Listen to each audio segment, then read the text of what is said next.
Type number 5, dept to equity ratio. Dept to equity ratio formula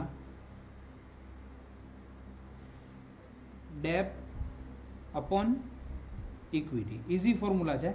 dept to equity के डेप्ट to equity के it means numerator में डेप्ट आवे, denominator में equity. फरी बार explain करूँ. डेप्ट upon equity. First डेप्ट है એટલે ન્યુમરેટર, સેકન્ડ ઇક્વિટી છે એટલે ઇક્વિટી. ફોર્મ્યુલા યાદ રાખવાની કોઈ નીડ છે નહીં. ઓકે, હવે આપણે આનો મતલબ સમજીએ. ભાઈ ડેપ્ટ એટલે શું? What is the meaning of ડેપ્ટ? It means non current liability. Non current liability. And ઇક્વિટીનો મતલબ share holders fund. Share holders fund. ફરી વાર એક્સપ્લેન કરું. ડેપ્ટનો મિનિંગ નોન કરંટ લાયબિલિટી, ઇક્વિટીનો મિનિંગ શેર હોલ્ડર્સ ફંડ. ફરી વાર એક્સપ્લેન કરું. ડેપ્ટનો મિનિંગ નોન કરંટ લાયબિલિટી, ઇક્વિટીનો meaning share holders fund. Or formula is ડેપ્ટ upon equity. Debt to equity ratio is equal to debt upon equity. What is the meaning of debt? Non-current liability. Equity means shareholders fund. Shareholders fund ના અંદર જે છે આપણે કઈ વસ્તુ લઈએ છીએ? shareholders fund ના અંદર બે વસ્તુ આપણે કંપની ફાઇનલ અકાઉન્ટમાં જોયું. First one share capital, then reserves and surplus. Okay, reserves and surplus. Illustration number 16. From the following information of F Limited, calculate debt equity ratio. Equity share capital 10 lakh. Illustration number 16. Equity share capital 10 lakh.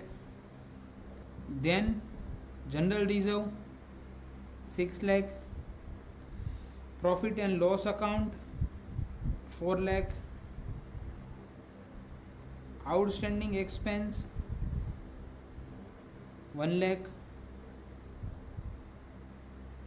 Long term loan 2 lakh.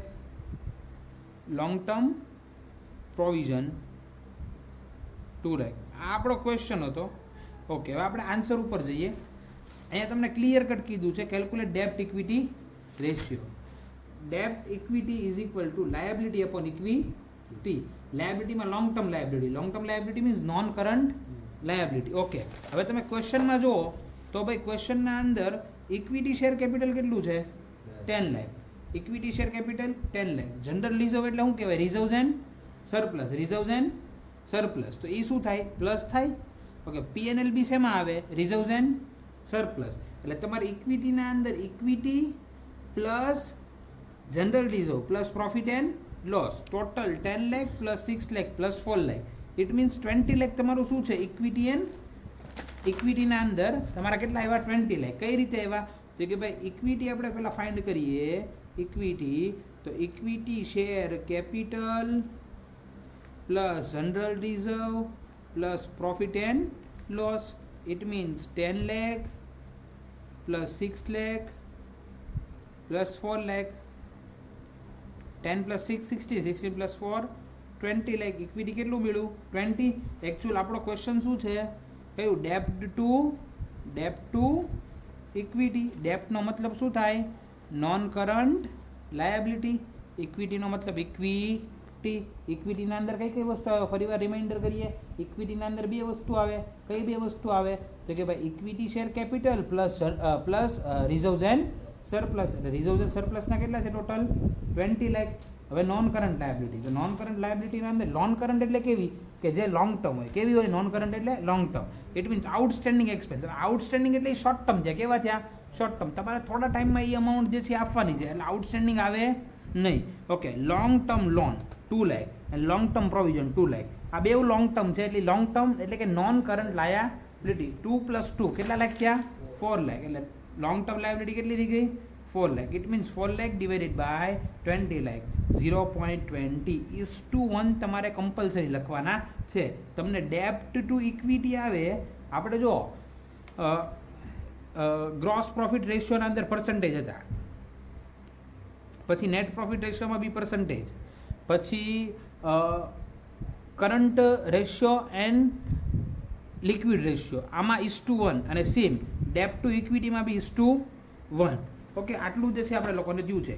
ઇલસ્ટ્રેશન number 17 ઉપર આવીએ. From the following information of an company limited calculate ડેપ્ટ equity ratio. Total assets is ₹25 lakh. Total assets is equal to 25 lakh. agree or not? yes. ચલો long term વિડીયોમાં તો એકલા જ બોલવાનું. Long term loan કેટલું છે? 6 લાખ. હા છે ને, આમાં ગાંડા કાઢવા, આમાં ક્યારેક ગાંડા થઈ જાઓ. આ બધું કુલ્લે તો સારું છે. લોંગ ટર્મ પ્રોવિઝન કેટલી છે?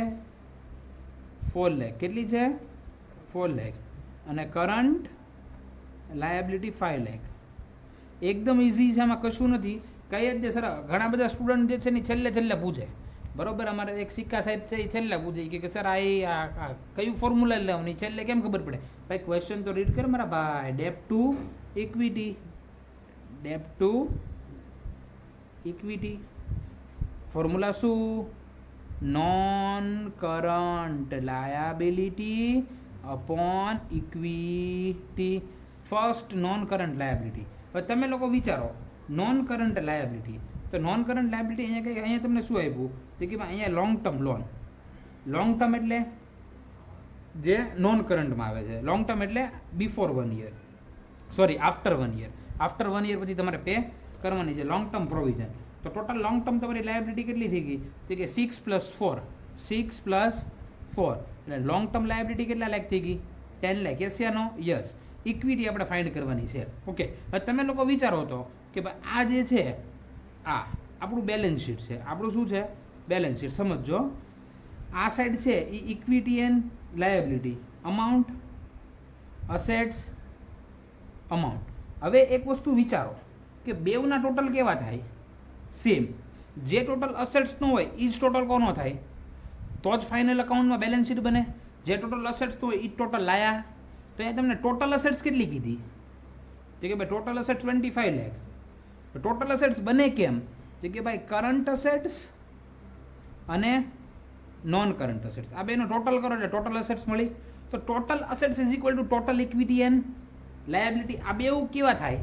સેમ થાય, તો જ તમારો આન્સર ટેલી થાય. એટલે આ 25 લાખ હોય એનો મતલબ આ શું હોય? 25 લાખ હોય. તો આ 25 લાખ કેમ બને? તો કે એના અંદર 3 પોઈન્ટ આવે. First point equity, then non current liability અને કરંટ લાયબિલિટી. આ 3 પોઈન્ટથી ઇક્વિટી એન્ડ લાયબિલિટી બને. ઓકે, આ 25 લાખ છે એની અંદર 10 લાખ રૂપીસ શેના છે? તો કે ભાઈ નોન કરંટ લાયબિલિટીના. સર કેમ ખબર પડી? તો કે ભાઈ જો લોંગ ટર્મ છે, લોંગ ટર્મ એટલે after 1 year.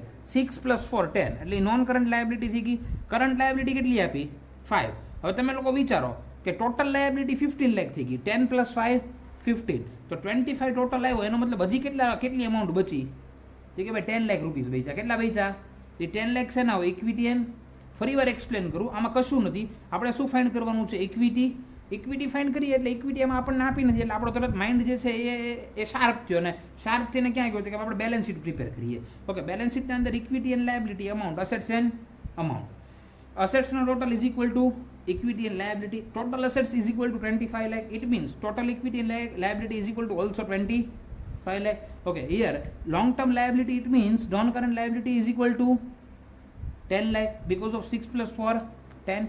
Current liability is equal to 5 lakh. Total liability is equal to 10 + 5 15 lakh. It means 25 lakh minus 15 lakh. It means equity and liability is equal to 10 lakh. Okay, 10 lakh upon 10 lakh into 10 lakh upon 10 lakh is equal to 1.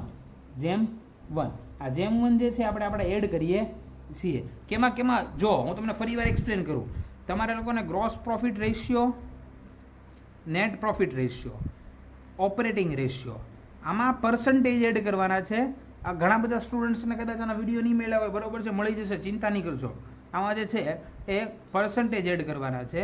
અહીંયા જે છે એ current liability, current ratio, liquid ratio અને debt to equity એમાં /1 add કરવાના છે. Okay, તમારે લોકોને જે છે એ ઇલસ્ટ્રેશન નંબર 18 હોમવર્કમાં કરવાનું છે. ઓકે, હવે જે છે આપણે લોકો ટોટલ અસેટ્સ ટુ ડેપ્ટ રેશિયોમાં જઈએ છીએ. આપણે શેમાં જઈએ છીએ? Assets two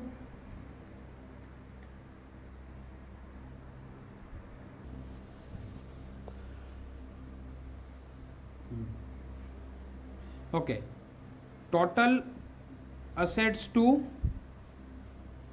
ડેપ્ટ ratio, total assets two ડેપ્ટ ratio. Formula યાદ જ નથી રાખવાનું.